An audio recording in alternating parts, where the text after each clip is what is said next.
Hi there, just before we start the video, I'd just like to remind you that I have an email subscription list. You can find the URL for the list in the description for this video, or you can find it on my websites, russleach.com, comicbookblackbelt.com, or onlydeathcansavus.com. That's the name of the book, Only Death Can Save Us. I won't be filling your inbox up. It'll just be short bits of information about the book or things that are going on in the channel. The book is a cosmic Bronze Age inspired journey. That's art and story. So if you like the way comics used to be, hopefully you'll really like this book. So that's it for now. Let's get on with the video. Hi there, welcome back to the dojo. This is Russ Leach. I'm the comic book black belt, and this is the last in the series of my Ben 10 art breakdowns. So I was able to work with Cartoon Network and Panini on Ben 10 a couple of years ago now, and I did a 13 issue run of the magazine in which I did an 8-page strip, and I was asked to do all the artworks. That was layouts, pencils, inks, colours, and also putting on some sound effects and that kind of stuff. And I've run through the whole 13 now, including this video, issues, and how I approached the aspects of using their designs, that's Cartoon Network's designs and style sheets, to make sure that I actually created a strip that embodied the show. Also using assets that they gave me to put in the backgrounds and bits and pieces like that. And also my personal journey as far as production is concerned, how I ratified the process of colours, and in the end, actually, even though I was producing a comic strip, how it ended up being very similar to the way that they produce cells for animation. So I would lay my characters over the backgrounds and use that in a way that really helped me speed up my process. I got to a point where I was doing 8 pages of pencils, inks and colours and any effects within a week, sort of 7 or 8 days. So it actually got down, I think the last issue, the second to last issue, so the last episode, issue 12, actually did in 5 days. And that ratification really, that process really helped me get my work up to speed, and also taught me just how to stay focused on what I was doing, so that not only could I speed my process up, but I could make sure that it was consistent from one page to the next and one book to the next. So that's the background. This is, as I say, this is issue 13, episode 13 of this series. So this will be the last one, and hopefully you'll be able to see how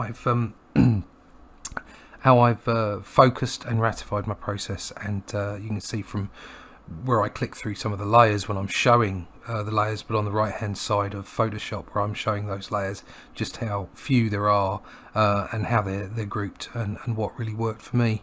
So I'll start the video off. Here we go, it's the first page, and I'll just start off again with a sketch. Not all of the sketches are available. I binned some of the layers because I didn't really think I was going to be doing this kind of analysis of the work that I'd done. So you can see it's just simple pencils. By this time as well, I'd gotten to a point where my sketches didn't need to be quite so worked up, because I'd got so used to drawing the characters, and also I was repurposing and reusing artwork that I'd already done so that I could put things together really quickly. And I suppose that sort of shows some of the process, as far as the same as if you were animating. You'd reuse cells, reuse assets. So there you go, there's the colour on top, and the backgrounds as well. Some of those backgrounds are painted, some that I used from the show, and then also putting on the graphics over the top of them as well. So that was quite cool. Enjoyed doing that. Moving on to page 2. Again, minor sketch work, and then straight into it because I'd got so used to producing the characters. You can see the background there. I'm masking stuff out, putting the ink over. And then again, colouring those forward items, the items that are in the foreground, separately. In this particular case, there's actually far more layers than I would normally use. It's because I'd put in a lot of filters, as far as one layer over the other, shading, knocking some stuff back, making other stuff come further forward and being more prominent, putting those kind of filters over the grey of the wheels to make them look like they're spinning, and then plugging it all together. It came together rather well, I thought. Very pleased with that. There's the smoke in the background again. All it is just a grey tone over the top, or a coloured tone in this case, just to create some shade and some detail. I'll go into this. You can see the very light sketch work again, straight in. And using layers on these, it really did at the time. It was after watching some other people do some colour work on YouTube, and realising what I could actually put together. It was a bit of an eye-opener to see how I could produce things. And then I started to put in effects, like once I'd done the colour, leaving space to then go back, flatten things down, take something out, as you can see from the character here fading back into Ben, and then reusing those assets within the page itself, and not actually having to do too much at the front end with the pencils and the inks, because I knew that I was going to be doing the colours. So I could, as I went through and laid everything out, I could just nick stuff and reuse it. So that really worked. Go to page 4. Again, the sketch, very quick, bits and pieces, getting everybody in the right place, and then nailed the pencils. And the pencils themselves didn't need to be particularly detailed, especially by this point in time. When you start working with a client and they start trusting you. So after the first 2 or 3 issues, Cartoon Network would often take a long time to come back through editorial, but they were very pleased with what I'd done up until that point. And my editor, Jason Quinn, was also very pleased and trusted me, because we'd had a experience together on Doctor Who as well, and so he could take those chances and say, you know what, Russ, this you're nailing this. Go away and finish the pages off. And I only ever got a couple of minor amends from Cartoon Network, and even then they were very simple to do. So it really meant that once they trusted me, once they trusted the artwork, I could get away with some very lightweight pencils, really, because they knew that the end process, the end effect, the final piece of art would sit comfortably within the framework of the show. It would look like the characters from the show, and like I said right at the start of the video, what I was trying to do was really grab the essence of what the show looked like on TV and put that into a comic book. I wasn't there to make my own stamp on it. I was there to make sure that Cartoon Network's vision, that Man of Action's vision of what was going on with the rebooted Ben 10 would come through into the magazine. And they were very pleased with it. Jason was very pleased with it. So I think I must have succeeded with that. So job done. I very much looked at it as though it was almost partially a design job as well as an illustration job, simply because I had to follow quite tightly the way that the characters looked, obviously with style guides and what have you. But overall, I was very pleased with it. It came out really well, and it did exactly what I set out to do. So from that perspective, you can never be upset about that. Move on. We've only got a couple more pages, and then this will be the last time I talk about Ben 10 really on YouTube, on my channel. there you go. See, this is just very simple. And then straight into those pencils. You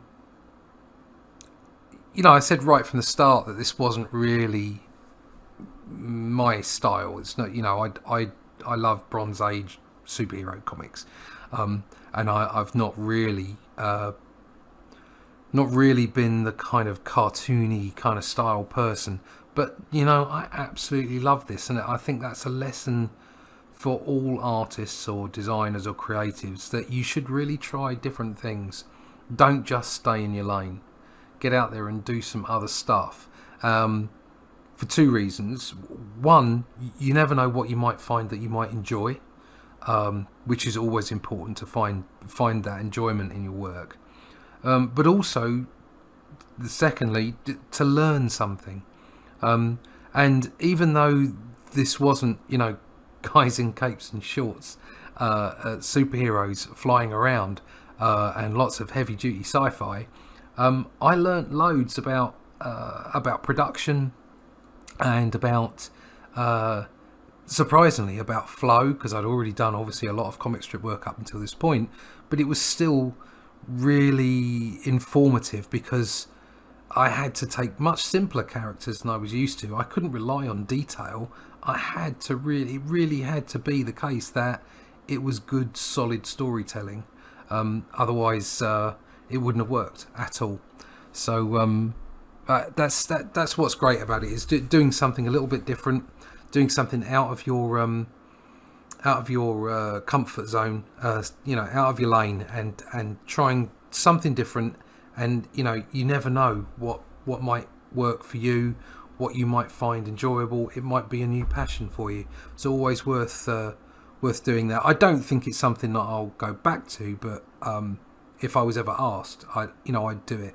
I did a couple of pages for a Pokemon, Digimon, I think it was, Digimon book, and I would definitely do that if I was asked to do it, because it's fun stuff and it's different.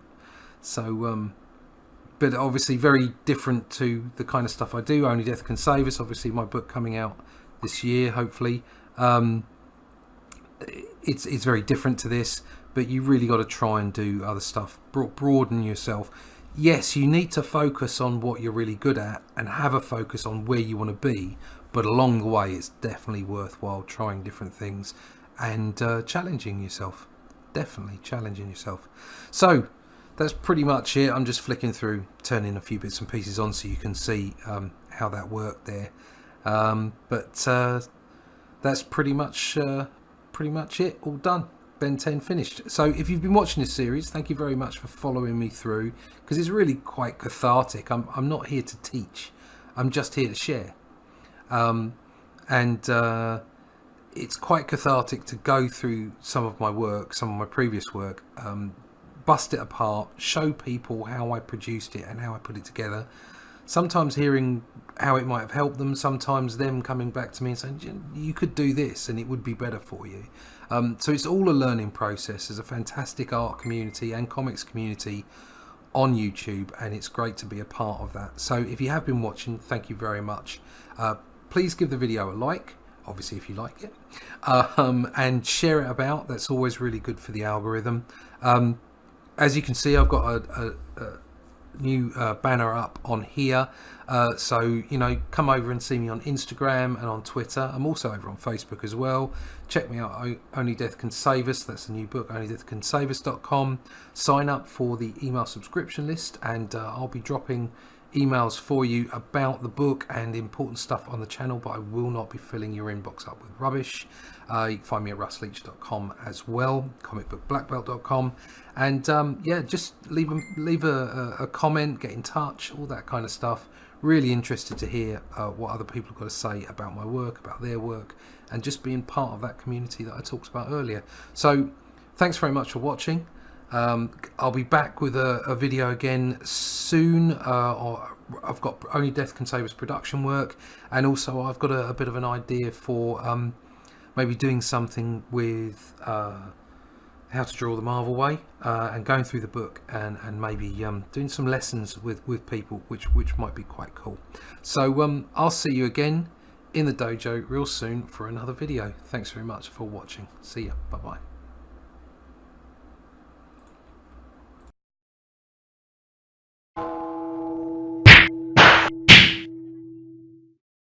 Thanks for watching Comic Book Black Belt. If you've enjoyed the content from this video, please like, share or subscribe, and come over and follow me on Twitter. It's been great having you in the dojo. See you again soon.